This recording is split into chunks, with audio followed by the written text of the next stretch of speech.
Friends ये पिछला topic हमने केमिकल इक्वेशंस के बारे में हमने कहा केमिकल रिएक्शन को जब हम उनके सिंबल से और जो उसका फॉर्मूला होता है जब उससे हम डिनोट करते हैं तो उसके द्वारा जब हम उसको लिखते हैं तो हम कहते हैं उसे केमिकल रिएक्शन इक्वेशन कहते हैं। अब केमिकल इक्वेशन के बाद हम आगे बढ़ते हैं और हमने कहा कि केमिकल इक्वेशन दो तरीके की होती है।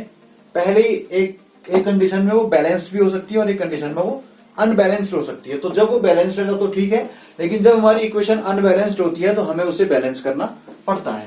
तो बैलेंस और अनबैलेंस पहले होता क्या है जरा इसके बारे में हम जान लें। मैंने यहाँ पे एक लाइन लिखी हुई है, आप लोग अपनी कॉपी में भी नोट कर सकते हैं कि equal number of atoms of different elements, यानी कि equal number of atoms of different element. अब कोई जो इक्वेशन होती है वो अलग अलग एलिमेंट से मिलकर बनी हुई है, तो उसमें जो एलिमेंट्स के जो नंबर होंगे वो क्या होने चाहिए, इक्वल होने चाहिए, बराबर होने चाहिए। और कहां होने चाहिए, इक्वल किस किस में होने चाहिए, रिएक्टेंट्स में और प्रोडक्ट्स में। रिएक्टेंट और प्रोडक्ट दोनों में वो ठीक है। तो एक हमने कहा कि रिएक्टेंट और प्रोडक्ट्स में जो नंबर ऑफ एटम्स है वो क्या होने चाहिए, बराबर होने चाहिए किसी भी एलिमेंट के।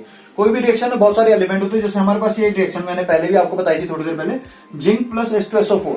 तो जिंक प्लस H2SO4 की हमने बात की है। तो जिंक में देखिए एक तो जिंक है, H2SO4 किससे बना है, H2 हाइड्रोजन है, SO4 में सल्फर है और ऑक्सीजन है।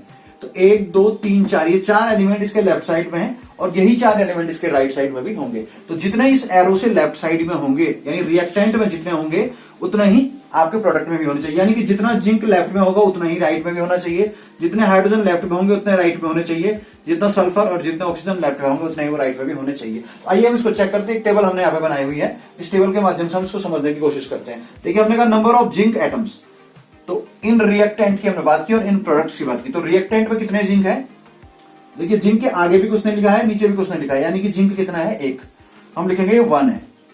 और इधर आप जिंक देखिए यहां भी जिंक कितना है 1, दोनों तरफ जिंक 1 है। जिंक क्या है, दोनों तरफ से बैलेंस है। अब देखिए हाइड्रोजन एटम, हाइड्रोजन यहाँ लेफ्ट में हम देखते हैं हाइड्रोजन कितने हैं, यहाँ पे H2 है। कितने हाइड्रोजन हमारे पास है, 2 हाइड्रोजन है। इधर भी हम देखते हैं हाइड्रोजन कितने हैं, 2 हैं। तो लेफ्ट रिएक्टेंट में भी आपके 2 हैं और प्रोडक्ट में भी 2 हैं। ऐसे हम बात करते हैं सल्फर की, सल्फर लेफ्ट साइड में कितना है 1 है और राइट साइड में भी कितना है 1 है। तो दोनों साइड 1 1 है।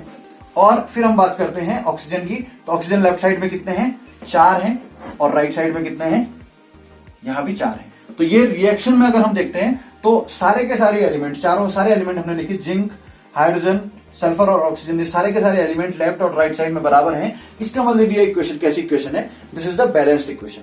तो ये एक एग्जांपल था आपका बैलेंस्ड इक्वेशन का। और अब हम जाएंगे अनबैलेंस्ड इक्वेशन की तरफ को। तो हम एक अनबैलेंस इक्वेशन की मैं आगे बात करता हूं। अनबैलेंस इक्वेशन हमने कहा, बैलेंस में हमने कहा कि दोनों साइड क्या होने चाहिए, हर एलिमेंट के नंबर ऑफ एटम क्या होने चाहिए, बराबर होने चाहिए। ऐसे ही अनबैलेंस इक्वेशन में क्या होता है, दोनों साइड जो नंबर ऑफ एटम होते हैं ईच एलिमेंट के बराबर नहीं होते। तो वहां पे इक्वल की बात की तो यहाँ पे क्या हो जाएगा, unequal number of atoms of different elements in reactants and products. अब यहाँ पे हम बात कर रहे हैं एक इक्वेशन, एक रिएक्शन हम लेते हैं। तो हम देखते हाइड्रोजन प्लस ऑक्सीजन और ये मिल करके बनाता है आपका वाटर। अब हाइड्रोजन और ऑक्सीजन जब मिल करके वाटर बनाता है तो इसको हम जब रिएक्शन में दिखाते हैं तो हाइड्रोजन को हम कैसे लिखाते हैं H2 प्लस ऑक्सीजन को हम लिखते हैं O2 और इक्वल्स टू H2O। अब देखिए इसमें हम चेक करते हैं क्या ये बैलेंस इक्वेशन है या नहीं। तो हम एक एग्जांपल ले रहे हैं हाइड्रोजन और ऑक्सीजन का। आप लोग जानते हैं जब हाइड्रोजन और ऑक्सीजन आपस में मिलते हैं तो पानी बनता है, आप लोग जानते हैं ऑटोमेटिकली H2O पानी को हम कहते हैं। तो हमने कहा कि हाइड्रोजन प्लस ऑक्सीजन जब ये दोनों आपस में कंबाइन हुए तो इन्होंने बनाया वाटर, ठीक है। अब देखिए हम जब इसको सिंबल में दिखाते हैं तो हाइड्रोजन को हम सिंबल से दिखाएंगे, हाइड्रोजन का सिंबल होता है H2, क्योंकि H2 में ही स्टेबल स्टेट में होता है। तो H2 जब रिएक्ट करता है तो हाइड्रोजन के क्या होता है, 2 एटम रहते हैं, तो H2, ऑक्सीजन जो आता है O2 और वाटर आएगा H2O। अब देखिए इस इक्वेशन को हम दोनों साइड जब चेक कर रहे हैं तो हाइड्रोजन के कितने एटम्स यहाँ पे हैं, लेफ्ट हैंड साइड में अगर देखें तो हाइड्रोजन के कितने हैं 2, राइट साइड में भी हाइड्रोजन के कितने एटम हैं 2, बराबर हो गए दोनों साइड। ऑक्सीजन देखिए लेफ्ट हैंड साइड में कितने हैं 2, राइट हैंड साइड में कितनी ऑक्सीजन है 1।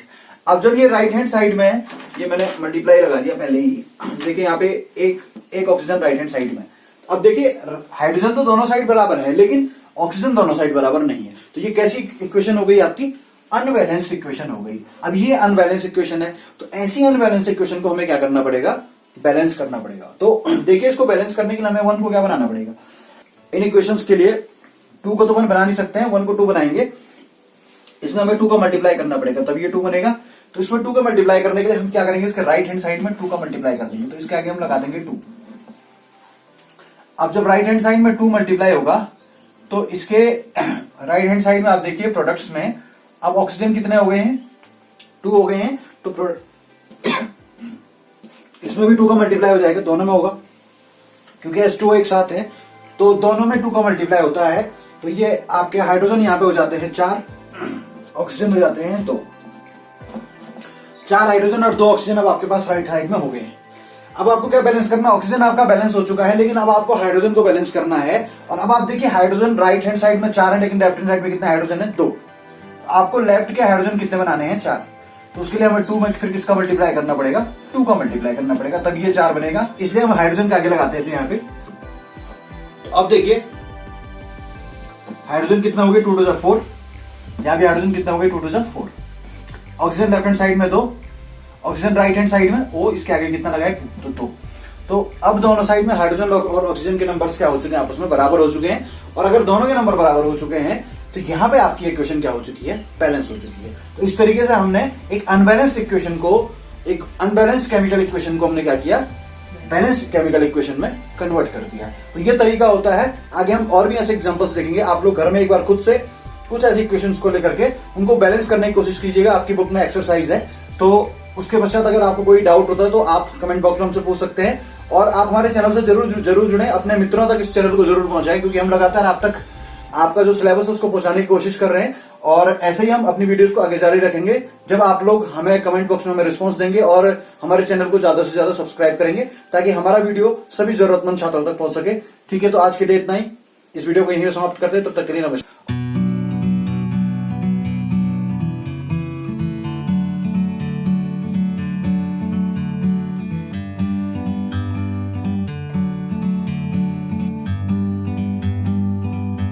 Like a bird on a tree,